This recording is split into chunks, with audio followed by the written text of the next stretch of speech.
When's the last time that you went to Mexico? Well, we went through the Panama Canal in April, Oh, gosh. and we had 3 stops in Mexico along the way. Acapulco and what was the other, I can't remember the other 2 places. Puerto Vallarta? Yeah. There's one and I forget the other. So we did a little messing around there. Yeah. I just, it's always been, I think I've been there maybe a dozen times. And, you know, it's, the prices are always reasonable, and like I said, the people are great. Yeah. There's just so much to see. Although this last time I got sick, really. Oh, wow. But, you know, it's one of those risks that you take. Yeah. So. Well, I suppose we should talk about the TDT, and some of the stuff we might have talked about while Don was sitting here, but let's go back to the beginning. When did you first start working at the TDT? I first came to the TDT in 1958.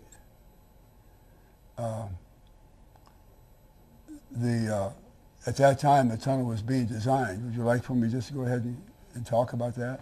Well, you came to the tunnel in 58. Maybe we should get some more background, though. What were you doing before 58? Before 58, I was still working in the area of vibration and flutter, mostly at the 26-inch transonic blowdown tunnel. It was a small wind tunnel, and we had a tremendous amount of work to do with the military at that time. The various fighter aircraft particularly all had to be checked out for flutter, and the transonic blowdown tunnel was an ideal tunnel to test those specific models of new fighter airplanes. And that was a big thing we did. What was your first year at NASA? First year was 1943. And how did that come about? What was it like to work here then? Well, it was during the war, of course, on a war setting. We worked 6 days a week. Had very little time off because everybody else was either in the military or doing defense work. And it was very gratifying, though, because a lot of stuff we were doing had immediate application to the military. How did that happen? I mean, if you were testing something, how did you get it quickly to the military to take care of their needs? Usually the military or their aircraft company representatives would be right there with us testing. And they would be following everything that we were doing very closely. And the results that we found were rapidly put out in technical reports, which were made available to the whole industry. It wasn't just the company that we were involved with, but it was widely disseminated immediately. In addition, we would have technical conferences where a great amount of information would be gathered together and presented to the military, to the invitees to our conferences. So we got our technical reports and our technical conferences were our means of disseminating that information. And when you were doing the work during World War, during World War II, what facility was that in? World War II was initially at the old propeller research tunnel, which has since been torn down. It was located right next to the 30 by 60 foot tunnel, which is still operating. And we did not do propeller research at that time, but it was a whole host of other things. We tested a radar antenna. We tested aircraft carriers and notice where the smoke would be dispersed when the guns were fired, so they could locate observation places in appropriate places. A big thing we did was to work on air inlets, find places of how to locate air inlets on aircraft to provide the lowest drag. A whole bunch of different kinds of things we were doing. And what was the reason from transferring you from that facility to the blowdown facility? How'd that happen? I think about that time, the propeller research tunnel was found to be excess to the needs, and there was a great need to study aeroelasticity in flutter. The idea was, well, there were two main ideas involved. One was that for the higher speed airplanes, the wings became thinner and more flexible, more susceptible to flutter, and they were flying at transonic speeds where the aerodynamics was complex and very difficult to predict. So transonic flutter studies was a very important thing to do. In fact, in designing the wings, very often, designing the wings to be flutter-free at transonic speeds was a critical point for the design. So we were doing very critical work there. How much did you guys, the researchers involved, how much did you really know about flutter and aeroelasticity at that time? Not very much, and we had to learn, and we took classes and so on. In fact, Larry Lofton, who's spoken to you before, who was my predecessor in transonic dynamics tunnel here, taught one of the first courses we took in flutter. But there were also textbooks and so on. Scanlon and Rosenbaum put out a famous textbook, which we use very much, so we learned. I would imagine that as a researcher, excuse me, and a scientist, that had to be a hell of an experience. Oh yeah. Just being at sort of the frontier of doing that kind of research. Very nice. We had to educate a lot of people, though, because most of the work previous to that had been done with static models. You'd build a model, and then you'd test it nicely and get all its aerodynamic characteristics and everything. And when you broke a model, which happens sometimes, this was an accident. You'd have an accident investigation. Well, when we started testing these flutter models, we blew them down the tunnel frequently because they'd flutter to destruction. And we had a hard time convincing some of the people that these were not accidents. These were things that happened, and they were to be expected. Okay, so after you did the work in the blowdown tunnel, how did they bring you over to the TDT? Well, I guess I just followed Larry Lofton. He was a branch head down there. I was under him. I had a section there. Then when he came up here, I followed him when he went to the front office. He became director for aeronautics, and so I came behind him and became head of the branch. He asked me to do that. And what was going on here at that time? You said it was 1958? Yeah, what was going on here was the getting the tunnel ready to be used, because if I go back just a minute on that, in the early 50s, there was a need understood for a large transonic tunnel capable of testing full aeroelastic models at very large size. And after this was, and so in 1952, the design for the transonic dynamics tunnel started. And it was decided to modify the old 19-foot pressure tunnel, which was originally this tunnel here. And in 1954, that modification started. And by 1960, it had been calibrated and was ready to run. So when I came in 1958, we were getting the tunnel ready for operation in 1958. And there's a lot of calibrating that you have to do in a tunnel before you can really run it. What do you feel was your first big thing to happen in the tunnel in terms of research? The first big thing to happen was not in regard to research, and I'd like to tell you about that because it goes with the history here. When we first started running the tunnel, we increased the tunnel speed, and all of a sudden the whole tunnel started shaking violently.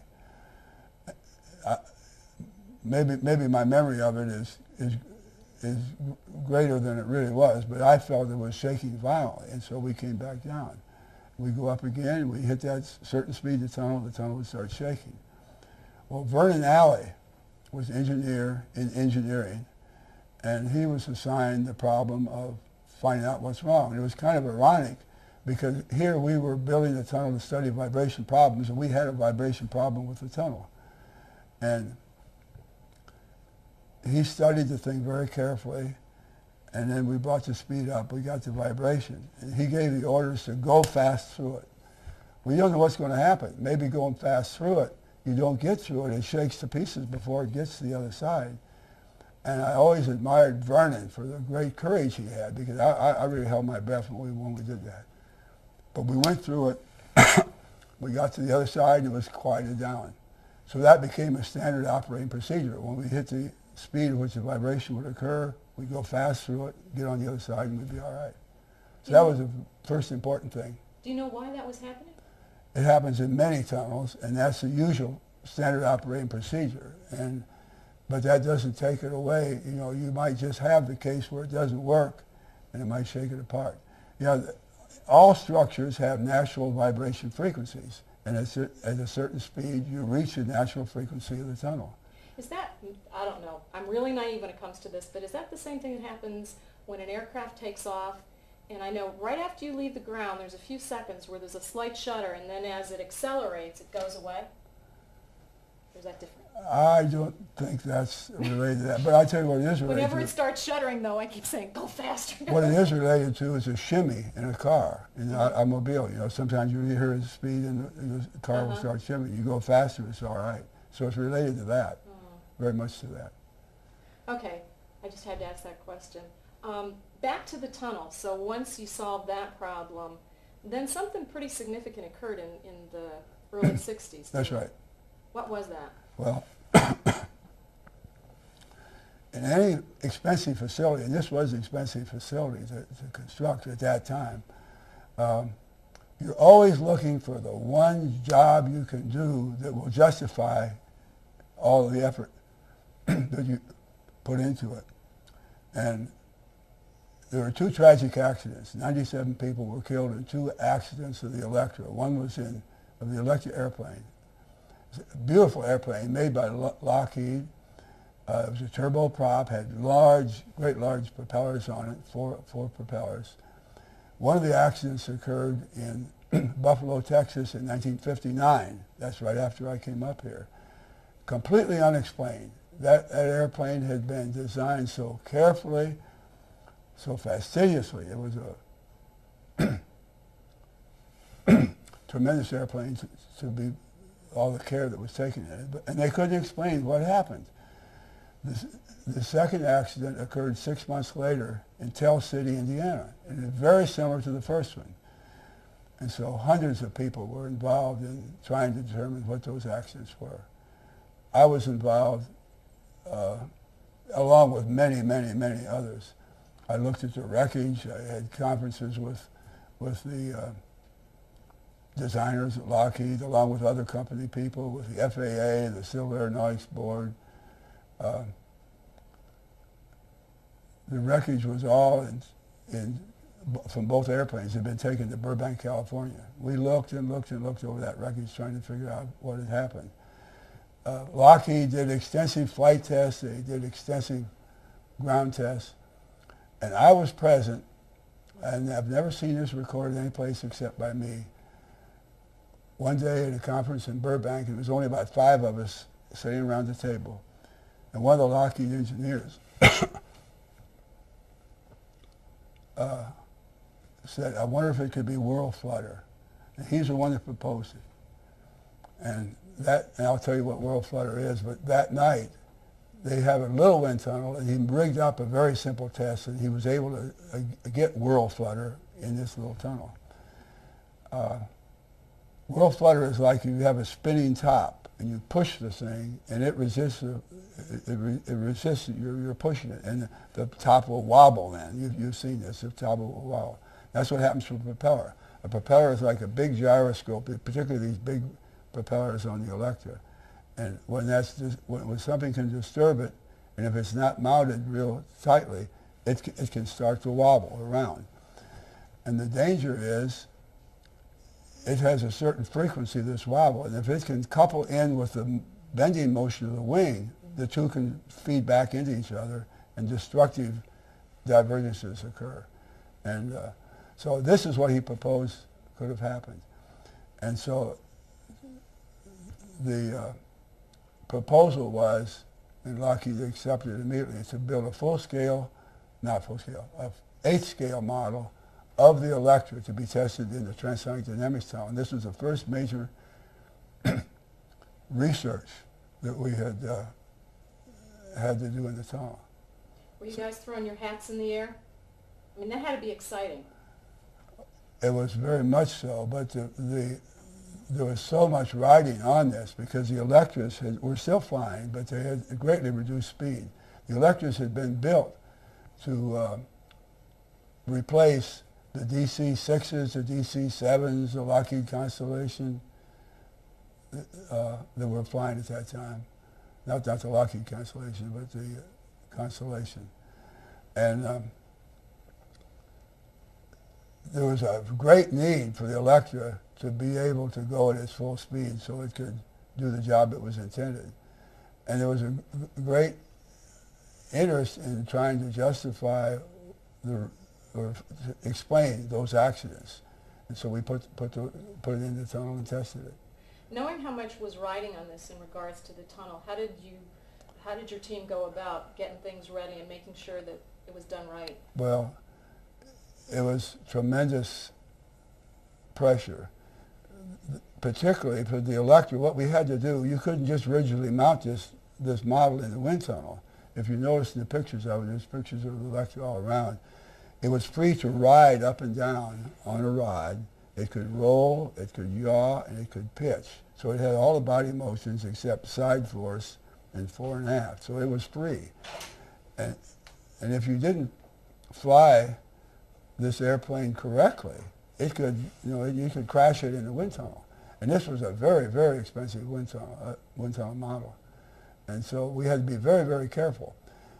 If we hit flutter, we wanted to stop it as quickly as possible because we wanted to investigate all the different parameters involved.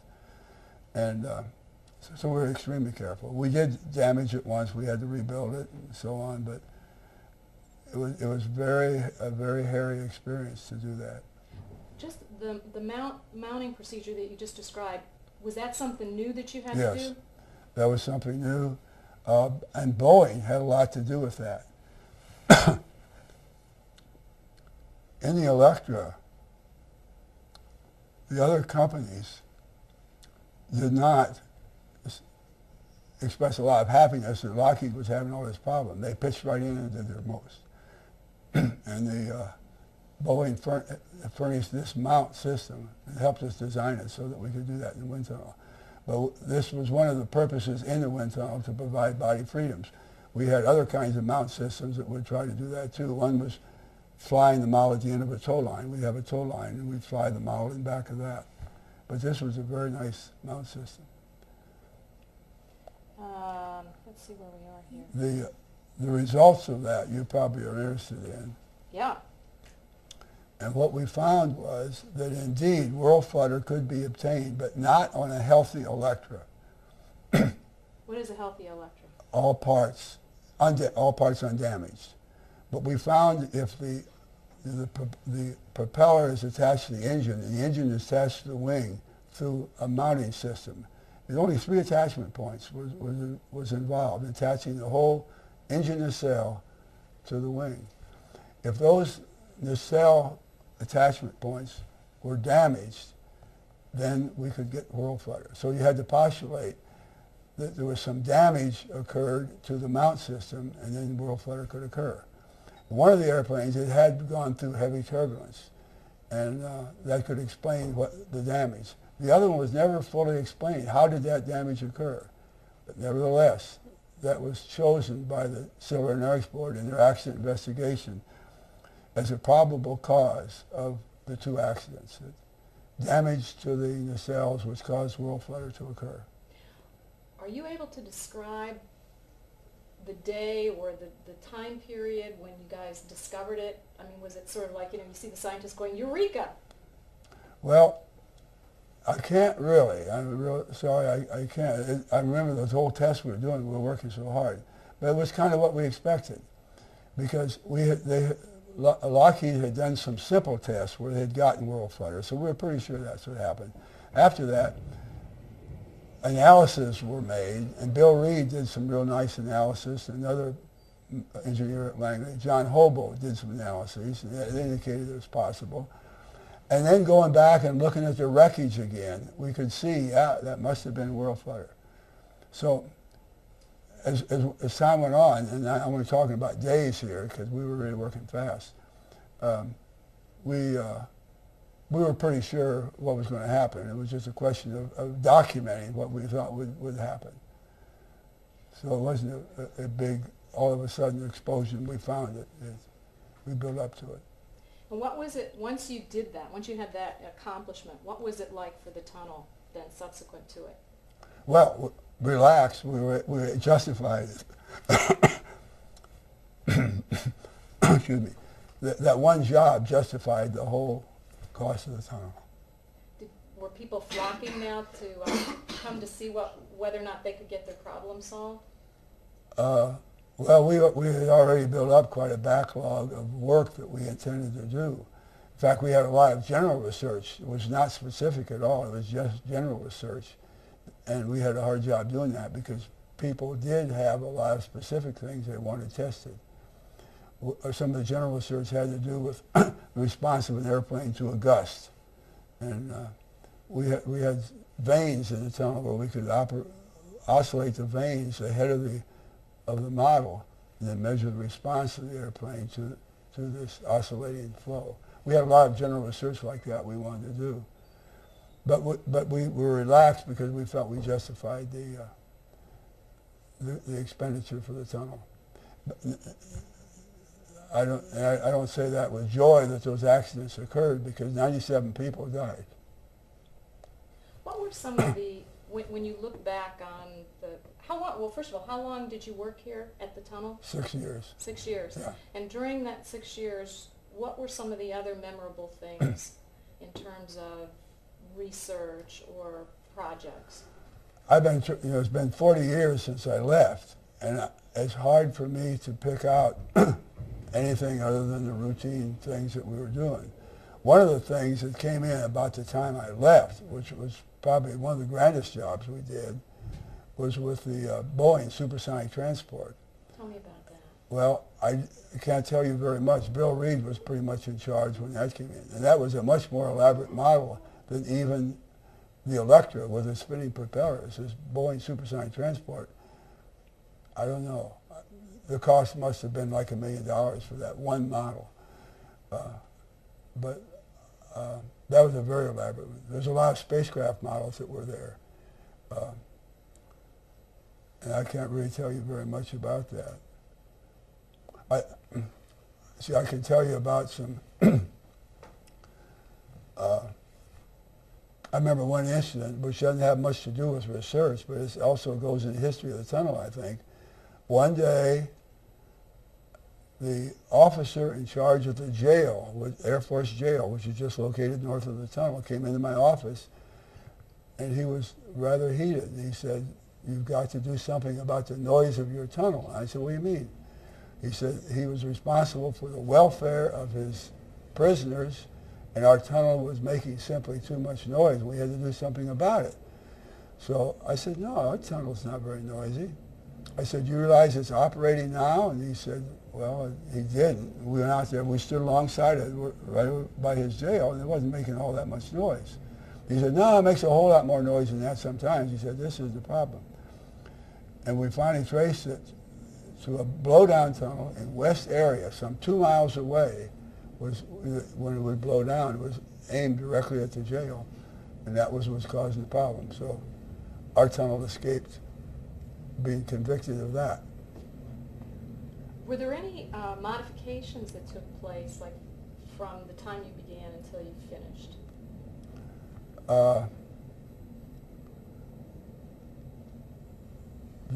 One of the things that was of concern, you see, we operated with Freon, and I should say something about Freon because that's the whole idea of this tunnel. Freon is a gas, it's non-toxic, it's invisible, but it's much heavier than air, And so it makes it very nice in making a model, because when you make a model, the weight of the model has to be divided by the weight of the air, or divided the test medium has to be the same as the weight of the airplane divided by the weight of the air. There's a relationship between the device being tested and its testing medium. So if you have a medium which is twice as heavy as Freon is, then you can have model twice as heavy. And this is a great simplification, because it's very hard to make small things efficiently. So you're allowed to, you're able to make very efficient models if you can make them heavier. So that was one reason for using Freon. Second reason is the speed of sound in Freon is about half of that in air. So you only have to move the air half as fast to get the same Mach number, which we had to simulate. And if we have to move it half as fast, we had a great simplification in power. We operate the tunnel with 20,000 horsepower electric motors. We have to have much, much more than that if we were using air. So we use Freon. But the problem is Freon is non-toxic, but if you breathe exclusively Freon, you're not breathing air and you'll suffocate. So we have to, when we work on the model, we have to remove the Freon from the test chamber. We could do that without taking it from the whole rest of the circuit, but we have to take it out of the test section. And when we would make this changeover from Freon to air, when we first started, we said, well, we lose about 1% of the Freon each time. I think that was the number, is roughly that. And that was all right. Freon was not all that expensive, and we didn't worry about it. But then environmental concerns became very important.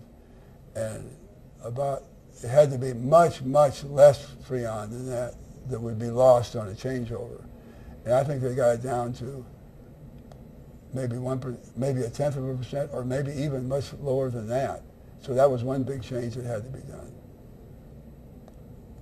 to improve the recovery of the Freon when we changed from Freon to air. Freon's funny stuff. It's heavier than air, and it's just like water. It goes in layers. When you take it out of a building, for example, it comes down in layers, and you go all the way down to the bottom. The only way you test for it, you strike a match, and the match could be burning up here, but you get down there with the Freon, the match will go out. I remember we were doing some shooting in the tunnel, and they wouldn't let us go in until they checked it, and they went in with this little thing with a candle on the end of it. Okay, yeah. And I thought, for being such an exquisite research facility, he's going in with a little tiny birthday candle. Yeah, that's funny. But that works. Yeah. So that was one modification. There's another modification that came to mind. It wasn't a modification, but when you're doing flutter, things break up every once in a while. When they break up, their screen, they try to catch the pieces, but the screen doesn't catch them all, and some of them go into the fan blades. So we damaged fan blades several times. We had to put on new fan blades. These fan blades are not steel. They're made out of a fiberglass.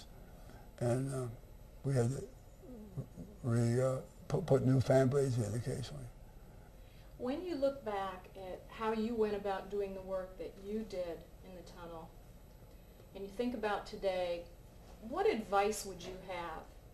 I mean, if you could talk to the people that are in charge of the work that goes on today in the tunnel, what would you tell them? Well, when we first started, I guess this is another modification, brings that to mind. Our data acquisition and analysis system was pretty simple, really. We were trying to get results. Did it flutter, didn't flutter, and so on. What frequency did it flutter would be about it. But as time went on, we added more and more and more acquisition equipment so we could analyze the frequency content of any vibration we got. And by the time I left, we had one whole room just packed with equipment. And that was a big modification. And I guess one advice would be to get on board with that elaborate equipment earlier than what we did. It made the analysis of what was happening a whole lot simpler. You'll be happy to know they just installed a brand new data acquisition system Yeah. upstairs. They hired somebody to manage that whole facility, and it's really state of the art. What about in terms of, earlier we were talking about just the overall difference in conducting research when you were here versus conducting research now. If changes could be made, what should they be? Well, it's hard for me to say exactly what's going on here right now, but in any kind of research, the more freedom you can give the researcher, the better off you are. In 1958,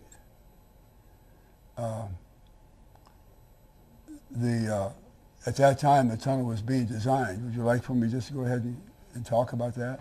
Well, you came to the tunnel in 58. Maybe we should get some more background though. What were you doing before 58? Before 58, I was still working in the area of vibration and flutter, mostly at the 26-inch transonic blowdown tunnel. It was a small wind tunnel, and we had a tremendous amount of work to do with the military at that time. The various fighter aircraft particularly all had to be checked out for flutter, and the transonic blowdown tunnel was the ideal tunnel to test those specific models of new fighter airplanes. And that was a big thing we did. What was your first year at NASA? First year was 1943. And how did that come about? What was it like to work here then? They could locate observation places in appropriate places. A big thing we did was to work on air inlets, find places of how to locate air inlets on aircraft to provide the lowest drag. A whole bunch of different kinds of things we were doing.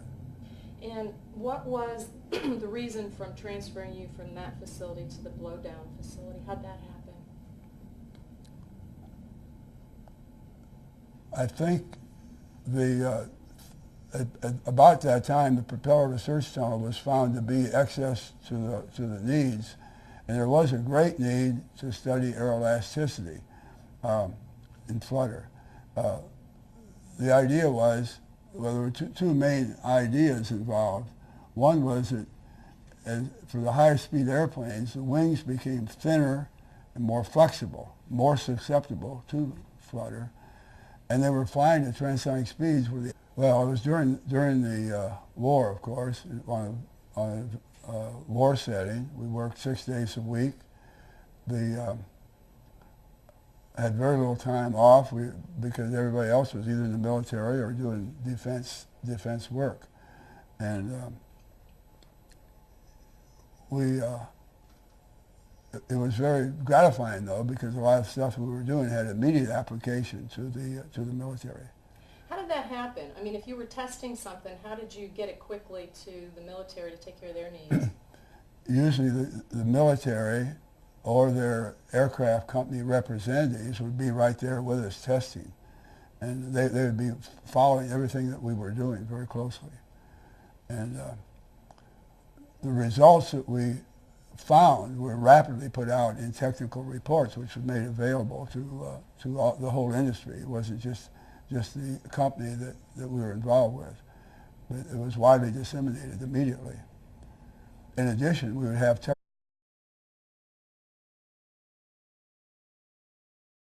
When's the last time that you went to Mexico? Well, we went through the Panama Canal in April, Oh, gosh. and we had 3 stops in Mexico along the way. Acapulco and the other, I can't remember the other 2 places. Puerto Vallarta? Yeah. There's one, and I forget the other. So we did a little messing around there. Yeah. I just, it's always been, I think I've been there maybe a dozen times. And it's, the prices are always reasonable, and like I said, the people are great. Yeah. There's just so much to see. Although this last time I got sick, really Oh, wow. But it's one of those risks that you take. Yeah. So. Well, I suppose we should talk about the TDT, and some of the stuff we might have talked about while Don was sitting here, but let's go back to the beginning. When did you first start working at the TDT? I first came to the TDT technical conferences where a whole whole great amount of information would be gathered together and presented to the military, to the invitees to our conferences. So we got our technical reports and our technical conferences were our means of disseminating that information. And when you were doing the work during World War, during World War II, what facility was that in? World War II was initially at the old propeller research tunnel, which has since been torn down. It was located right next to the 30 by 60 foot tunnel, which is still operating. And we did not do propeller research at that time, but it was a whole host of other things. We tested radar antenna, we tested aircraft carriers to notice where the smoke would be dispersed when the guns were fired.